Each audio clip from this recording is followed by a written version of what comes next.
तो आपको बता दें, कपिल शर्मा समेत कई ऐसे कलाकार हैं जिनको ये धमकी दी गई है, लेकिन राजपाल यादव ने एक ऑडियो मैसेज जारी किया है धमकी मिलने के बाद में। क्या कुछ उन्होंने कहा है, आपको सुनाते हैं। आया था सर, मैंने अम्बोली पुलिस स्टेशन और साइबर क्राइम में दोनों में इन्फॉर्म कर दिया था, और उसके बाद में मैंने किसी से इस बारे में कोई चर्चा नहीं की, और मेरा काम भी नहीं है ये इसके बारे में कुछ बोलना, जब मुझे कुछ पता ही नहीं है। और मैं कलाकार करता हूँ, कलाकारी में कोशिश करता रहूँ कि पूरी दुनिया का हर बच्चा, बूढ़ा, नौजवान हमारे मनोरंजन से खुश रहे। बस इसके ज़्यादा मैं अब कुछ बोलना भी नहीं चाहता हूँ। और इसके बारे में जो भी बोले वो एजेंसियां बोलने में सक्षम हैं और वही बता सकती हैं, बाकी मुझे कोई जानकारी नहीं है। अब ये जानकारी जो मिली थी वो मैंने दे दी। Thank you so much. तो राजपाल यादव ने बताया कि आखिरकार क्या कुछ हुआ था। इस पूरे मामले में केस भी दर्ज करवा दिया गया है। रिपब्लिक भारत ने खास बातचीत की है पुलिस अधिकारी से। सदाशिव निकम ने क्या कुछ कहा इस पूरे मामले पर, आपको सुनवाते हैं।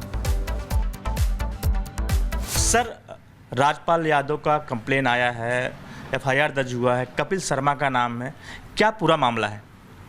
इसमें टीम राजपाल यादव को एक थ्रेट मैसेज आया था कि जिसमें बोला गया था कि कपिल शर्मा को ये डेथ थ्रेट है और हम लोग तुम्हारे सब एक्टिविटी पे नज़र रखे हुए हैं, जिसमें कि सिद्धू मूसेवाला, बाबा सिद्दीकी इनके फ़ोटो अटैच किए थे, और जैसे कि उन्होंने बिश्नोई गैंग का मेंबर है ऐसा प्रपोज किया है, तो हम लोग आपको जान से मार देंगे ऐसा एक मैसेज भेजा था ईमेल के ऊपर। तो उसके बारे में हमने एफआईआर लॉन्च करके हम उसकी डिटेल तहकीकात कर रहे हैं और बाकी इन्वेस्टिगेशन जारी है। सर, ये मेल कहाँ से आया था?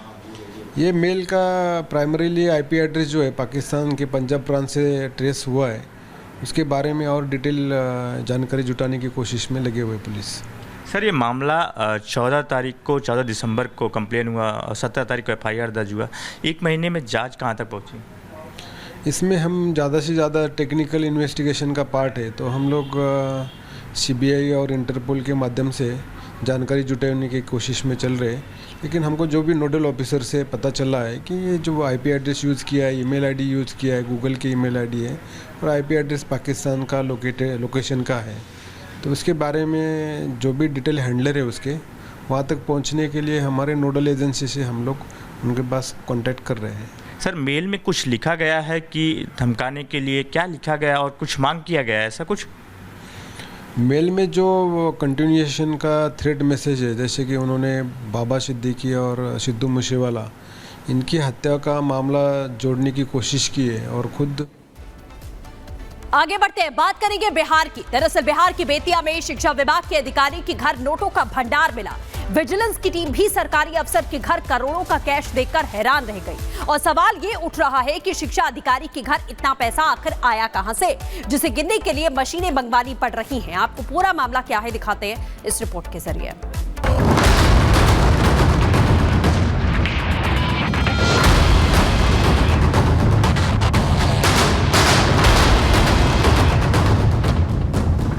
उज्जैन के महाकालेश्वर मंदिर के अंदर ये जो लोग हाथों में मोबाइल लेकर वीडियो बनाते दिख रहे हैं, ये लोग महाकालेश्वर मंदिर में आज आखिरी बार वीडियो बना रहे हैं। रील बनाने वालों से मंदिर प्रशासन इतना परेशान हो चुका है कि आज यानी 23 जनवरी से अब महाकालेश्वर मंदिर में मोबाइल और कैमरे को ले जाने पर पूरी तरह से रोक रहने वाली है, यानी कि अब कोई भी महाकालेश्वर मंदिर में रील नहीं बना पाएगा। आज से भस्मारती में। और छत्तीसगढ़ के बीजापुर में नक्सली साजिश नाकाम हो गई है। बड़ी जानकारी आपको दे रहे हैं, जहां नक्सली साजिश को नाकाम किया गया है, इसके पहले वहां पर ऑपरेशन चलाया जा रहा था। कई जो नक्सली है उन्हें मार दिया गया था, मार गिराया गया था, और छत्तीसगढ़ के बीजापुर में इस दौरान जो नक्सली साजिश रची जा रही थी उसे नाकाम कर दिया गया है। ये बड़ी जानकारी आ रही है छत्तीसगढ़ से, जहां पर बीजापुर में नक्सली हमले को, नक्सली साजिश को नाकाम किया गया। एक बड़ा ऑपरेशन वहां पर चलाया जा रहा है। कई नक्सलियों को अभी तक वहां खत्म भी कर दिया गया है, और जो तस्वीरें सामने आई हैं वो ये बता रही है कि नक्सली फिर से एक बार हमला करने की कोशिश में थे। साजिश को नाकाम किया गया है क्योंकि लगातार वहां ऑपरेशन चलाया जा रहा है। अब छत्तीसगढ़ की बीजापुर से ये तस्वीरें सामने आई हैं जहां एक बड़ी साजिश को नाकाम किया गया है। पहले ही ये कहा गया था गृह मंत्री अमित शाह के द्वारा कि नक्सली जितने भी हैं छत्तीसगढ़ से उन सबको खत्म किया जाएगा या उन सभी से समर्पण करवाया जाएगा।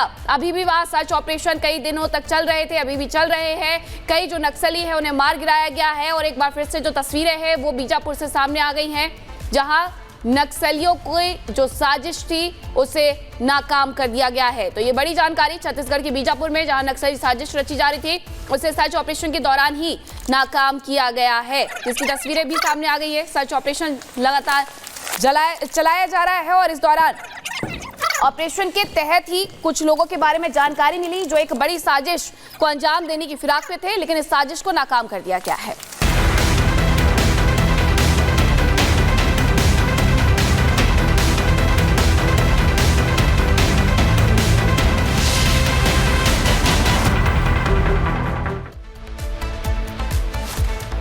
और अब बात करेंगे महाराष्ट्र की, जहां पुष्पक ट्रेन हादसे का जो पुष्पक ट्रेन के यात्री है वो हादसे का शिकार हो जाते हैं। दरअसल वहां पर एक अफवाह फैलती है जिसमें ये कहा जाता है कि आग लग गई है और इस बारे में सुनकर के जो यात्री थे वो लगातार कूदने की कोशिश में रहते हैं। दूसरी तरफ से आ रही कटक एक्सप्रेस से हादसे का शिकार हो जाते हैं। 13 लोगों की जान चली गई है। ट्रेन में आग की अफवाह फैली जिसके बाद लोगों ने कूदना शुरू कर दिया, यात्रियों में भगदड़ मच गई। दूसरी तरफ ट्रैक पर आ रही जो ट्रेन थी उससे लोग टकरा जाते हैं और अब तक 13 लोगों की मौत हो गई है, 10 लोग घायल बताए जा रहे हैं।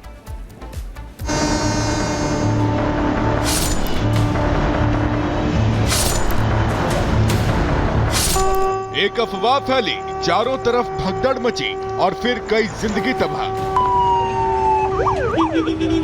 चंद सेकंड में चारों तरफ शव ही शव नजर आने लगे। रेलवे ट्रैक पर जो मंजर सामने आया उसे हम स्क्रीन पर दिखा भी नहीं सकते। तस्वीरें ऐसी जिसे देखकर आपकी रूह कांप जाए। भगदड़, लोगों की चीख पुकार और चारों तरफ शव। तस्वीरें महाराष्ट्र के जलगांव की हैं, जहां एक बड़ा हादसा हो गया। जानकारी के मुताबिक पुष्पक एक्सप्रेस लखनऊ से मुंबई जा रही थी। ट्रेन जलगांव के पचोरा स्टेशन के पास पहुंची थी। ब्रेक लगाने के बाद भी 4 बोगी के पहिए से चिंगारी निकली। लोगों ने आग की अफवाह के नाम पर चैन पुलिंग कर दी और ट्रेन की रफ्तार कम होते ही एक के बाद एक लोग ट्रेन से कूदने लगे। इन यात्रियों को दूसरी ओर से आ रही कर्नाटक एक्सप्रेस ट्रेन ने कुचल दिया। लखनऊ से छत्रपति शिवाजी महाराज टर्मिनस की तरफ आने वाली पुष्पक एक्सप्रेस है। ये एक्सप्रेस शाम में 4 बजे के करीब जलगांव स्टेशन से डिपार्चर हुआ उसका। इसके बाद में 5 बजे के करीब लगभग पचोरा स्टेशन के पास में इस ट्रेन में अलार्म चेन पुलिंग हुई। अलार्म चेन पुलिंग होने के बाद में ये ट्रेन रुकी। ट्रेन के रुकने के बाद कुछ यात्री जो है वो ट्रेन से नीचे उतरे। इन यात्रियों को अपोजिट डायरेक्शन से जो कर्नाटक एक्सप्रेस जा रही थी उस गाड़ी से धक्का लगा। हादसे की जानकारी मिलते ही महाराष्ट्र कैबिनेट मिनिस्टर गिरीश महाजन मौके पर पहुंचे, घायलों की मदद करने लगे।